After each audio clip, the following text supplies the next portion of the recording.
Thank you, Kelly. You're too kind. So yeah, Colm Liddy, he bigs it up too much. I write mildly amusing short stories. I've written a lot more crap that nobody has published than just the small few that they have. For years I was writing about 50 short stories, about 3 novels, none of which were published. And that's fair enough. They were all desperately badly written. And until one day I discovered what I'd been lacking. The vital ingredient, which it turned out had been missing all along, was nothing more than good old-fashioned graphic descriptions of sex. I just started plugging that into stories, and you would be amazed how suddenly things took a turn. But it wasn't all happy, because my biggest fan, the person who throughout those years of abject failure always believed in me, my mother, she, when she heard I was going to have a book, she was pretty excited. Told all her friends, promised them copies, and she got the first copy and read, in fact, just the first 3 stories. The amount of smut that she discovered in that. And then, to try and pedal backwards with all these friends of similar vintage that she had promised books to, it wasn't pretty. So to that end, I try to have the odd story which doesn't have sex. That'll be the first one. And then the second one just has a small smattering of it. So here we go. Despite what my mug says, I am no longer the best daddy in the whole world. I have this mug at home which I like to drink my tea from. It's imprinted with the words, best daddy in the whole world. When I received it on a Father's Day 7 years ago, I think it's fair to say there was a big measure of truth in those words. I may not have been the very best, it's a big planet, but I was probably in the top 2 or 3.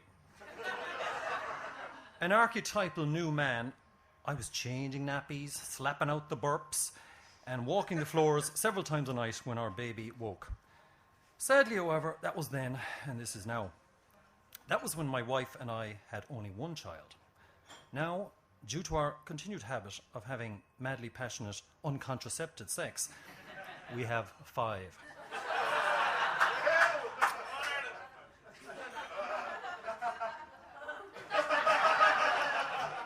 Being a father of 5 is a very different thing to being a father of 1.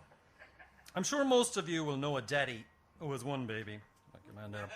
I will be familiar with the way these people pour all their love and affection into this one tiny little head. How they read them a certain storybook like the Gruffalo each and every night till they could recite the whole book without looking. How they dote on the little one, who is, you are invariably told, is above average in intelligence and cuteness and overall wonderfulness as a human being. The axioms of mathematics may not allow this, but it is a higher law. Each and every baby is above average. In my time, too, I was such a doting daddy, and indeed managed to maintain that attitude after my wife had our second child. It was double the workload, but still manageable, as we concentrated on 1 each. By the time she had our third, however, there was a definite fall-off in the number of times I read the Gruffalo. And the 4th child, a bit less. And the 5th, honestly, never. That poor kid will just have to wait until it comes out as a film in the cinema. That is the reality when the parents are outnumbered by their offspring. With the best will in the world, it is simply not possible to pour 100% of your time and energy into 5 little people. You have to spread yourself around, maybe 22% each, and hope that the shortfall is made up by their interactions with each other. You have to, on occasion, spread yourself a little thin. One such incident happened recently. It was an evening after work when I took the whole gang of the 5 of them with me to Super Value. Naturally, I drive one of those ugly people carrier yokes with room for 7, including various booster seats and a baby chair for the youngest, who was 18 months.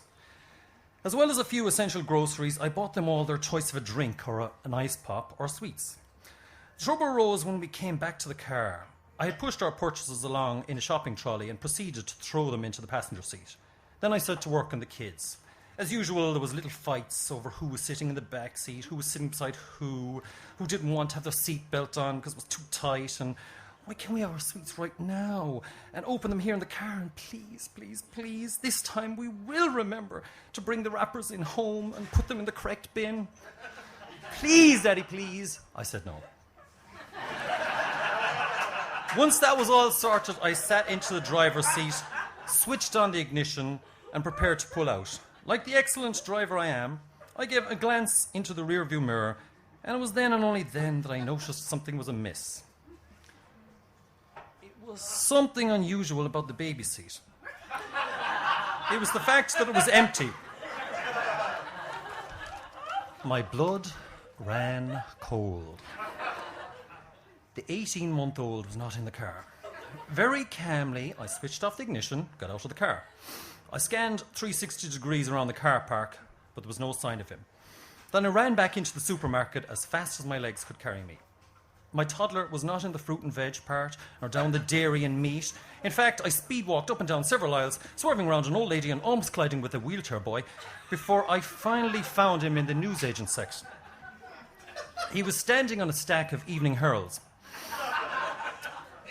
reaching up onto the magazine rack to try and take the free toy off a copy of a Dora the Explorer comic.